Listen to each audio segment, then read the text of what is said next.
Tonight, I have an amazing guest for everybody. We're going to be presenting Jim Vecchi at my window. And Jim, I met Jim many, many years ago. We were trying to figure out how many years ago, but in Cortona on Via Nazionale, there is this gallery space that artists could rent out. And Jim had a show, and his show was about work he did at this place called Il Palazzo Guglielmi, and he did basically a documentary on it and was selling this really cool work. And I was a photographer. We got to chatting. I was we were both younger men. I was very eager and working at B&H at the time. Jim was trained for equipment and someone to talk gear to in English. And we became friends and we went out to dinner numerous times and got to know each other's family. And I really love Jim. But what I really love Jim is something that he rubbed off on me, and it was the center of the universe. If any of you are familiar with the composition presentation I've been giving for the past 15 or so years called Beyond the Rule of Thirds, I have a whole section on this center of the universe and use it as an example showing breaking the rules, basically taking the rule of three and just throwing it away and putting the center of the universe right in the center of the gosh darn picture. And it's some amazing work, and I really like it because it just where I felt that it was a big FU to compositional rules. It really wasn't. There's so many compositional rules going on here. It's a new way to look at a rule when it looks like you're breaking the rule. Anyway, amazing stuff. Love it. I would describe Jim Vecchi as slightly unconventional, as you're about to see. So, everybody, if you can clap for us, no one will hear it. If a person claps on a Zoom and no one's there to hear it, if you're muted, we'll hear it. Yes, we will hear it. So, Jim Vecchi, welcome to Suspect Photography Presents. Thank you for coming to the show tonight. My pleasure to be here. Jim, I just stole this right off your website with all these pictures of you, and I, we've known each other for a while. Which picture did we meet in? I was the picture in the lower left corner was shot somewhere 2007, so that's probably the closest to when we met. Looks Um, about it. yeah, that was in one of my apartments in Cortona, Italy. Awesome. So, Jim, can you tell us a little bit about yourself, and then we'll start to talk about the current project at my window. So it's always difficult to say, what do you say about yourself? I was born and raised in Western Pennsylvania in the suburbs of Pittsburgh, Pennsylvania.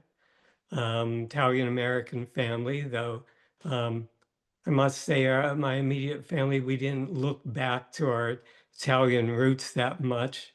My parents' generation who were born in the US were really raised to be Americans, not Italians. Um, I grew up around steel mills and air pollution and a very sort of masculine, macho sort of mindset, if you will, that goes around with that sort of setting. I guess I didn't realize till years later when I more found myself how out of place I felt. At the time, it just felt like that's where I was. Anyway, over time, in I got a college degree from Carnegie Mellon in Pittsburgh in business administration. Did no art classes, had no pretensions that I was an artist of any sort. Started taking some motorcycle trips after that. Had an Instamatic camera. For those who are not familiar, a little old plastic film camera. Started to take a few photos and slowly it just took over my life. Just started spending all my time wandering around photographing, spending all my available money on film and processing and the life and the like. And so it all just sort of happened. I had no expectations that I'd be at this point in my life talking to you or anyone about my artwork because I never imagined any would exist. Well, I'm glad you've chosen that path. You've continued on that. I was doing some research on you. I want to really kind of buff up on you, Jim, as we haven't met in person in many years. So I've just been following your updates on Facebook and your emails, which I recommend everyone definitely go to Jim's website and sign up for his emails, keep in touch with him. But you have on my research for you found art making is my means of exploring, questioning, and reinterpreting the way that we perceive our world as a reflection of my ongoing personal search for meaning and understanding. I rely on beauty, trust, and faith in the art of seeing. I just want to repeat that last sentence. I rely on beauty, trust, and faith in the art of seeing. So, Jim, my question to you is when did you come to this realization? There probably was no one moment where I realized this. It was more over time. But, you know, picking up a camera really changed my life in the sense that it gave me the opportunity to stop and really pay attention to the world around me, to look at it, to choose from it what I want to look at, what I don't want to look at, and sort of start making sense of it in a way. And also taking things out of context, et cetera, putting them in new contexts.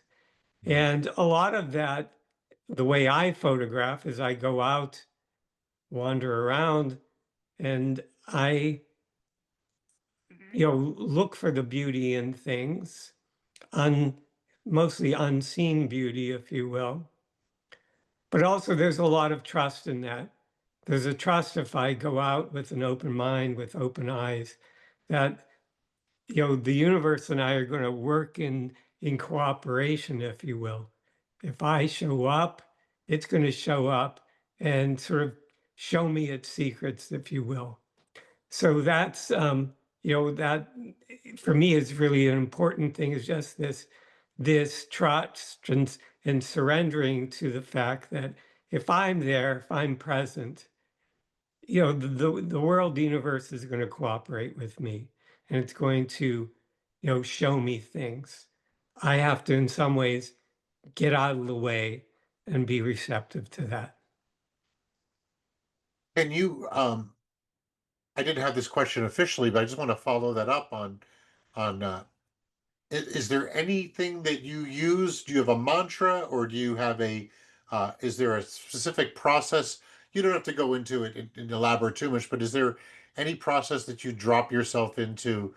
Because what you just said is actually it's pretty heavy. It's going out with your camera, this trust that if you're there, if you're present, you're going an interesting photograph should reveal itself to you, and you just want to seek out that beauty that you're saying. But do you have a process for this? Um, two things. One thing is I try to catch myself when I start taking myself seriously as a photographer or artist. And so when I start thinking, oh, I'm this photographer who's had his work exhibited across the world, when I go out with that mindset, I see nothing. Nothing happens, or the photographs I take are really bad. Um, there was a period when I did the series after the Center of the Universe called Lift Any Stone, was shot with a plastic camera that you really couldn't control. And I was sort of struggling after having success with my first series of like, now what do I do? And the mantra, if you will, that I kept saying in my mind was just love, devotion, and surrender. Love, devotion, and surrender. Love, devotion, and surrender. And with that, it's like when I kept that sort of frame of mind, the world came alive. Beautiful. Okay, so this brings us to I've been keep but okay, well, a couple of things I have to say is first off, in doing research on you, um, I love the way your website has this compartmentalization of all your projects, just kind of neatly put out. And I want to discuss at the end of this your Mag Cloud connection. I think that's so cool. I want to find out how that's actually working. I think it's just genius. I love everything about it.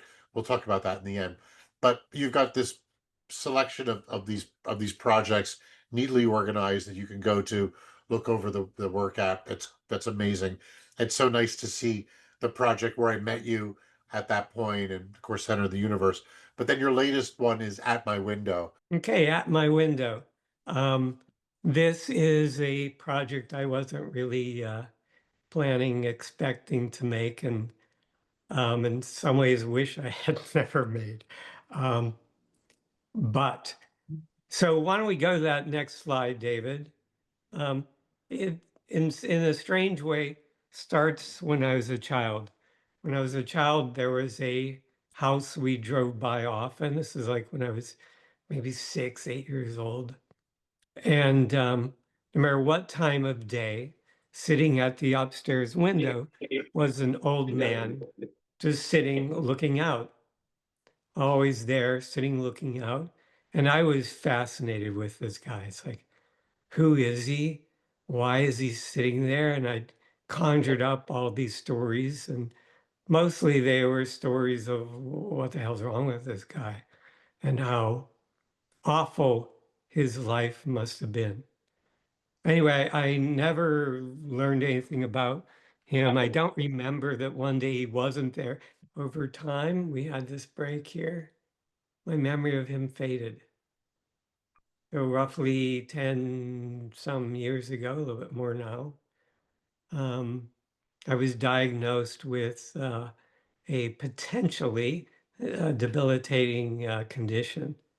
And having been healthy and strong all my life, it really, really threw a curveball into everything. And in the midst of that, oddly enough, I remembered that old man at the window. And I was thinking, geez, am I going to end up like him? Is that my fate?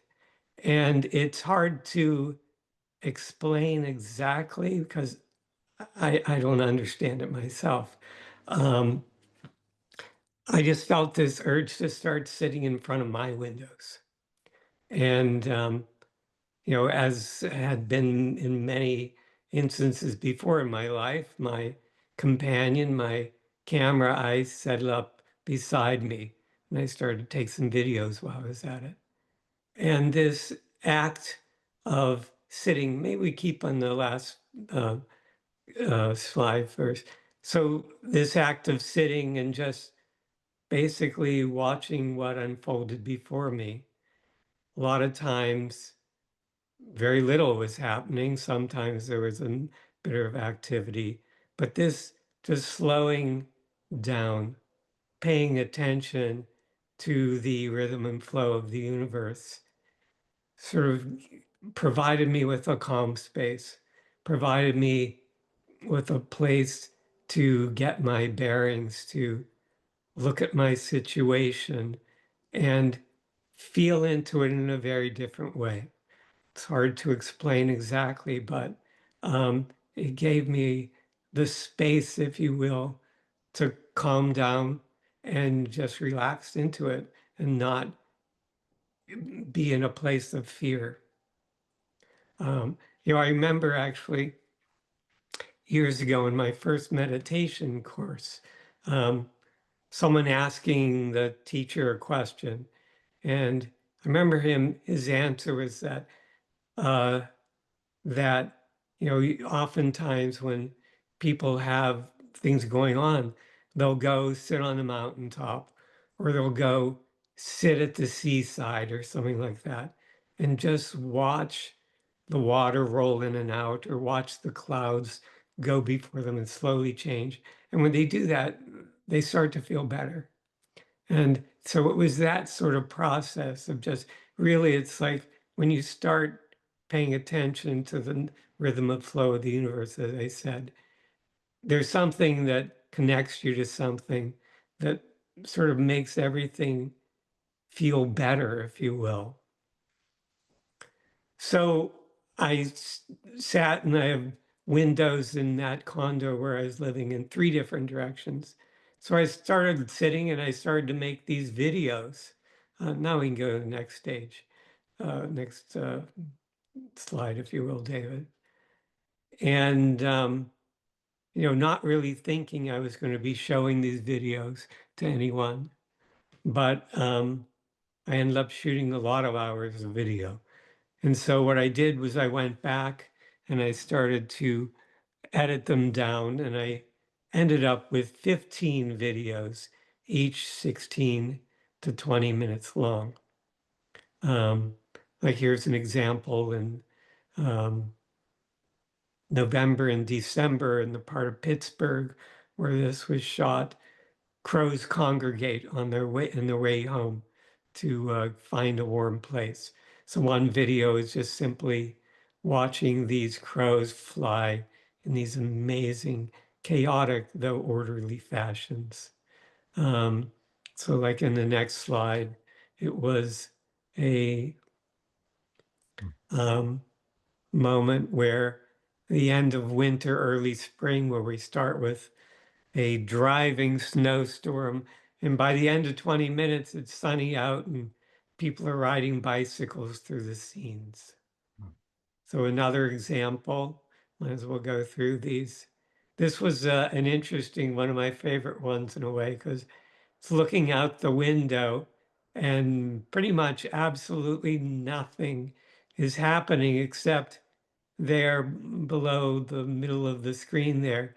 I could see someone had a TV in the other in their apartment over there.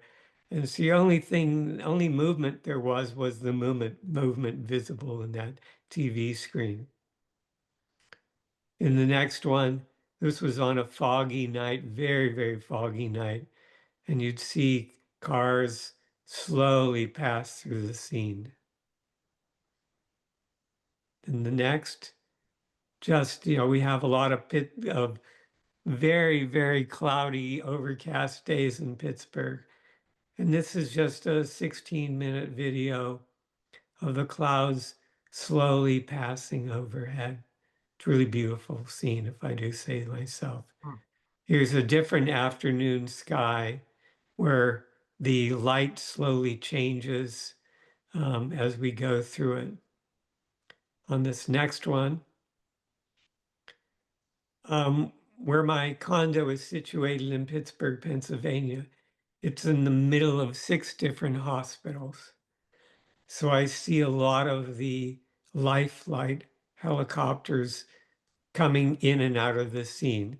So this video captures a sequence where a number of these life flight videos come in and out of the view.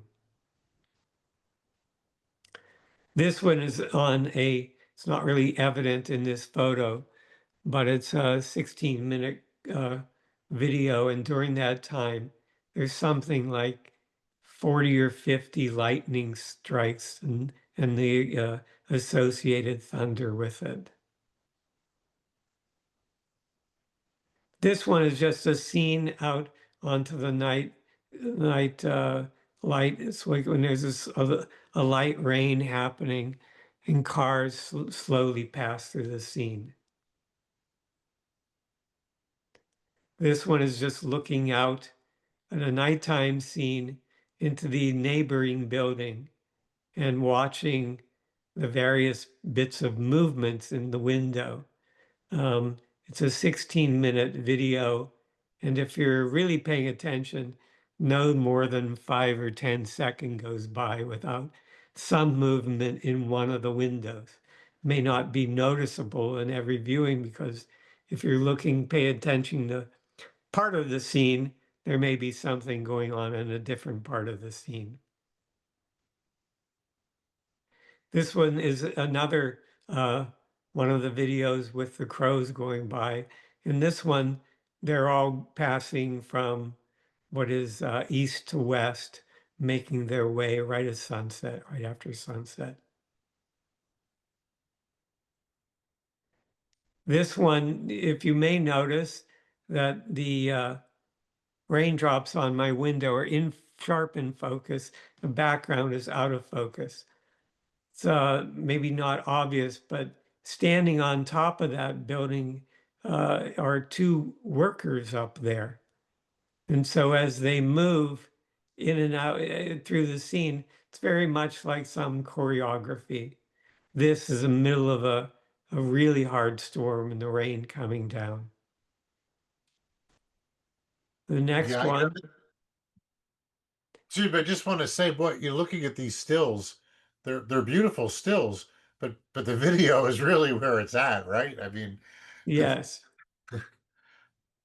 And so this is a looking down into snowy street, snowy, icy street, cars, and actually a bicycle pass through this scene. This bicyclist takes him about 2 minutes to go from up the street down here.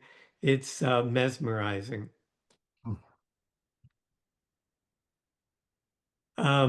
I'm also situated between two high schools, and every day at about 2:45, school buses show up and traffic shuts down. So this is a video of a 20-minute video from before, during, and after the traffic jam that causes. The important thing we haven't mentioned yet is that when I shot these videos, I shot them and not really shot with a video camera that had good sound quality. So most of them had horrendous or no sound to them. So in when I edited these videos, it's like I realized they really need some sound to them. They need soundtracks with them. And so it was really exciting for me. I recruited 15 sound artists and composers to create soundtracks to go with the videos. And that was an interesting process. As a photographer, it always worked solo. So it was very exciting to collaborate. So with each of these videos we're watching, we've had people compose music to go with them, all different styles, all different sorts of, uh,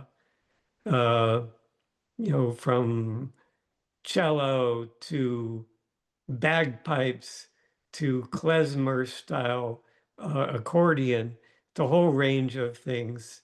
They've done a fantastic job. Um, Most of these people I didn't know, they were nice enough to collaborate in the project because they thought the project was worthwhile and interesting. Jim, would you like? I have an extravagance of crows queued up. Shall we try to just Let's do it. let's do it? So Okay. this one I'll mention first. The music is created by an individual, Fedor Chekhov. Hopefully, I'm pronouncing his name correctly. He's actually lives in a small town in the Ukraine. So he made this while he could, sort of at times when there weren't blackouts and cutting off electricity.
question was, can you tell us about how you met these collaborative audio artists?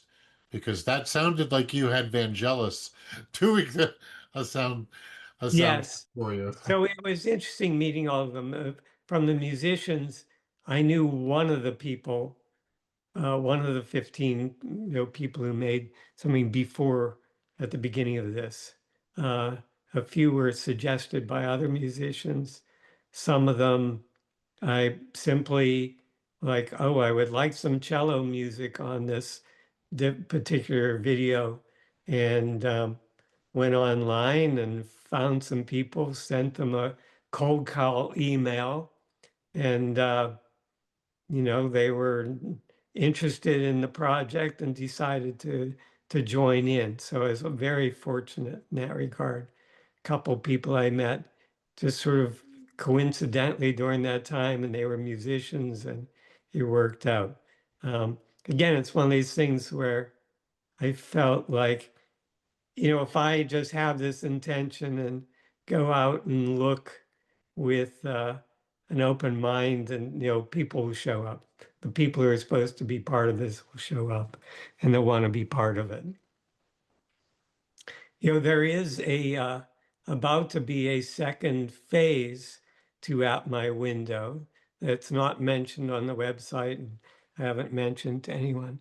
So I'm in the process of recruiting 15 poets who will each write a poem to go with the video. So 15 videos, I'll have 15 poets, each of which will write a poem to go with the videos. And I'm very excited about that. So actually, if anyone watching this is a poet or knows someone or have some suggestions, please send them to David or send them to me, and we'll see what we can do. But it just seems to me the addition of the music really opened up and created a whole depth of interest in the video. So I'm very curious to see in what directions the poets take it, but also to see the different layers of meaning and that will be added to the project. You, Because I like the music so much. I love the music in all of them. Uh, Night Rain, Night rain. I like it. Nothing is sweeter than a night rain. a few seconds. I do hear the music. Great.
is so cool. That's really great, Jim. That was Night Rain, Lene Gabriel. That was super cool. You know, sometimes like when you leave like your Apple TV on, it cuts into a like drone footage or something. I think this is just very cool to have like kind of in the background or where your TV then becomes the canvas and the audio. I think it's kind of amazing. So first off, this question isn't necessarily just about at my window. This is about all of your projects. So, in the artist statements for my first serious art project, The Center of the Universe, I wrote, I can remember the hours spent simply looking. When I was a child, all things were worthy of inspection. Recapturing that way of being and seeing was not only the aim of that project, but has also been an integral element of nearly all of my subsequent artworks. At my window, essentially a visual record of what transpired before me as I sat simply looking, could be thought of as nothing more than a variation of this theme. So, within the context of style, you're definitely cutting a clear course. But the question here is looking at Center of the Universe or looking through your window and all of the projects you've completed, how do you decide on what to look at? Pretty much none of the roughly 20 projects of artwork, of photography, video that I've done. None of them did I decide beforehand, this is what I'm going to go and take photographs of. Maybe one or two at most. Mostly what I've done is had a camera in my hand and I finished a project most of the time.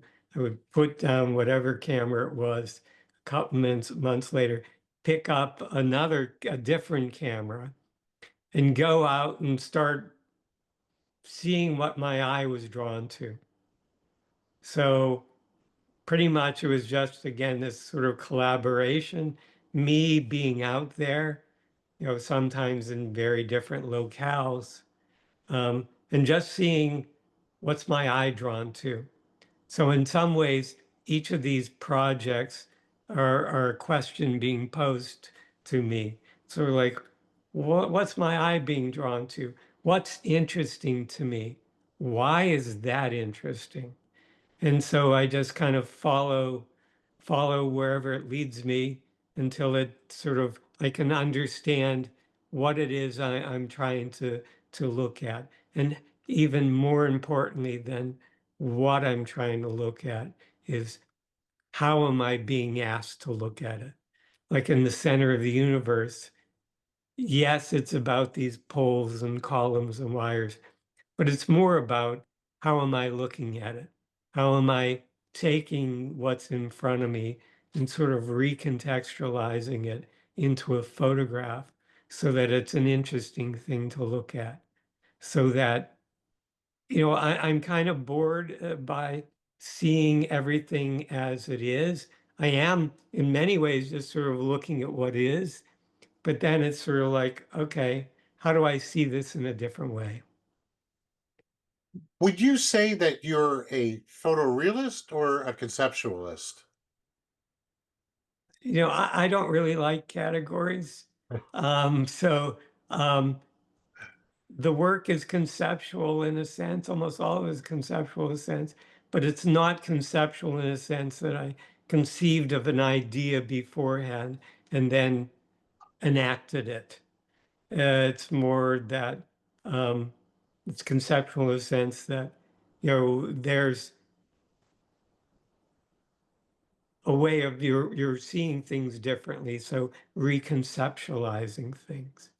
Um, but it's much more, I mean, I would probably call it, the word I would use is probably intuitive, Okay. more relying on sort of intuitively responding to things and following that. Um, I I could be wrong on this one, but I seem to remember that I think you may have told me one time that you were Buddhist or you were influenced by Buddhism. And isn't it tenet of Buddhism to about opening yourself up and allowing the yourself within the environment or sort of become remove your ego and just join the place that you're in? Is this Am I making this up, or is this? Do I seem to recall that? Sure, you're making it up. No, I'll say I don't really consider myself a Buddhist or any other sort of particular thing. Um, when I started taking photography seriously, though, was when I started to meditate. It Mm, was, Buddhist, Tibetan Buddhist tradition where I was learning to meditate and have meditated, for most of the years since then, but, from different ways. So, um, but, what do you do in meditation? Basically, and in prayer, in many instances, you put something in front of you, you pay attention and focus on it. And doing that, it allows everything to open up. It sort of, removes in some ways your mind from going off in different tangents. And that opens up and allows for a lot of things to happen.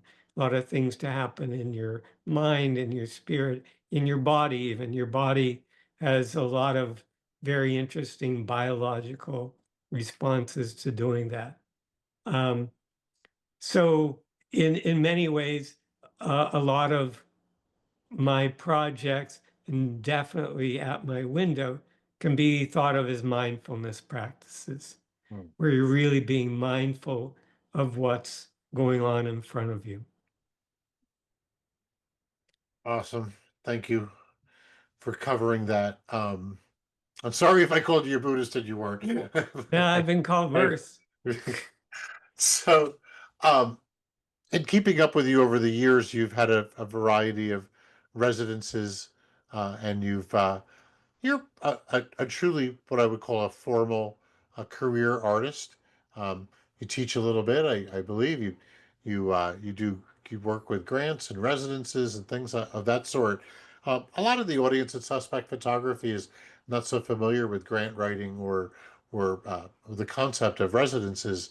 Can you give us like for a non MFA person some advice on people finding residences? And especially for um, an older person who may be retired and wants to really delve into the art world deeply and didn't grow up in that type of environment. Do you have any advice for that? Well, my first advice, and this is goes well beyond grants and residences, um, be comfortable with no, or be comfortable with no response. Because there'll be a lot of those along the way. Um, but there are potentially a lot of yeses along the ways also. So first, be comfortable with receiving the answer no, or Mhm. not being responded to at all, not being taken seriously. That's okay. That's okay. It's all good. Um, and the other thing is just to really, keep trying, keep applying, et cetera, et cetera. I found, a lot of the residencies I did were small residencies. And I think those are in some ways really interesting because they're in unusual places, perhaps. And, um, and when you're there, they're so happy to have you, and they really take the time and effort to, you need this, we'll help you. They introduce you to everyone. So those might be the kind of things you want to look for. Um, Again, they're probably not having as a zillion people applying to them either. Um, Mm, Even, it's sort of one residence I had was in a little town in Colorado called Paonia. I mean, it's a town of, I don't know if it's even in the thousands of people, but it was great. It's like, so yeah, be open to that, get comfortable with no, and just keep trying. And really, I mean, this is sort of obvious with anything. Pay attention to what do they say they're looking for and see if you're appropriate or not. mm. Is there aside from just Googling residencies and just using, I guess, AI at this point to find those, do you have any else that you recommend, like subscribing to any emails or anything that sort of alerts you to that? How do you You find know, these? I'm sure they are, and I'm sure they've evolved. The last, like, say, 4 or 5 years, I've kind of, it hasn't been my circumstances where it made sense. I can jaunt off and do them. So I've quit looking, but those sort of sites do exist. That's for sure. Okay, I thought. Okay, looking back at your work and the projects you've completed, would you do anything different? We're going to entertain. Is there any regrets? Is there any lesson that you want to share so that other people can potentially know where the mines are in the minefield, or anything that an opportunity that you didn't take, or as has the world unfolded fine in front of you and you've taken all these opportunities? Um, I probably don't have a lot of regrets in that regard, fortunately. Um, I think now in the last couple of years, having this experience of collaborating with people, I wish I'd had the pleasure of doing that much earlier in my photo career. It's uh, not that I need, not that I regret what I've done, but I would have enjoyed having that process earlier in my life Mm. also. Um, So yeah, I mean, some people work with photography and revolves around working with other people. Mine didn't. So yeah, Right. working with other people would have been a lot more fun earlier than that. Okay, collaboration. That's the uh, expanding horizons and collaborating. I think it's a beautiful thing. What we're doing right now is a collaboration. So that's uh that's just a great thing. Now this is an easy question, but now that I've listened to you, and you kind of threw me that, like, after a project, you kind of take a couple of months and then you pick up another camera and start another project. Obviously, the camera is just a light box trapped to you, and your vision and what you see is what you're really capturing. But I know that you're a photographer, and we're all little slaves to our gear. So, what cameras are you using currently, Jim? So my current situation with what I was diagnosed with is MS. So I don't walk well at this point. And so my means of going around and exploring are I bought myself a little mobility scooter. So I'm the old fart on the scooter riding around town. Um, Given that, I'm pretty much just using my phone and happy that um, in many instances, the quality it gives is more than sufficient. If this were 20 years ago or something, I don't know, I probably just wouldn't be photographing at all. Um, yeah, I'm just using my phone and I use an iPhone, but I think a lot of phones are pretty good at it, what they do nowadays. Okay, all right. There are very powerful, good quality cameras that don't weigh much more than a phone. There are. Yes, and I've thought about carrying those, but Yeah. um, yeah, haven't settled on them quite yet. I think, yeah, if I like a Fuji X100 is pretty. Some of the Fujis are really small. Olympuses are also nice and small. I'm having a love affair with Nikons right now, but they're big and clumsy. But it's a love affair. Okay. What are you planning for the next project? What's kind of on the? I know it seems like out the window's a bit ongoing, but you did put a start and an end on it in terms of the numbers of videos you want to produce, the number of windows that you can view out of. But what's next for you? So, as I've said earlier in this conversation, I don't really plan out my next project. So, yes, I'm planning, assuming there will be a next project, and whether it comes from some of the things I'm shooting, with my phone from my scooter right now, potentially, I don't know. but I have no idea what it's going to be. And Okay.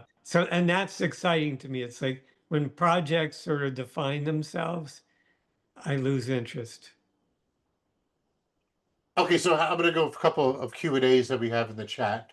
Thank you for dropping them in the chat. And again, if you have any questions, please do drop in the chat. And this one was, uh, this is from Harry Lee. And he says, Hi, Jim. Was there ambient sound captured by the camera when the drops hit the window? Would be great if some of it could be in the soundtrack, however muted it may be. So in some of the videos, I mean, when I shot the video, there was sound captured for all of them. For many of the videos, that sound captured was just thrown out. Um, I mean, some of them were shot through the window, and so what was going on outside wasn't heard. There's also a small camera with bad sound capture capabilities. But on a couple of them, like the one with the rain hitting the windows. That is layered in with the music that the musicians put on top of it. So in probably three or four of them, there are some of the sounds that were captured. I mean, interestingly enough, in one of the videos, I'm someone called me while the video, so the original sound capture had me having, you heard half of a conversation. So that one I definitely threw out. On your website, which I really urge everyone to go to the website and watch some of the videos and listen to them, but also check out the projects that you've done and the fact that you linked to a mag cloud for it. Now, Jim, I have a couple of questions here. Did you do all the design work on those mag clouds yourself, or how did that happen? So just to explain for anyone who's not sure what David's referring to, MagCloud is a service, Blurb is another one, where you can design and create books that then you can sell online through their portals and other places. So with quite a number of these projects, I've created small books. And yes, I did design them all myself. And so on my website, if you're interested, those books are for sale. Jim, it's been absolutely lovely. Thank you for sharing this project with us, and I look forward to continuing to work with you. Thank you. And to our Italian friends, ciao tutti.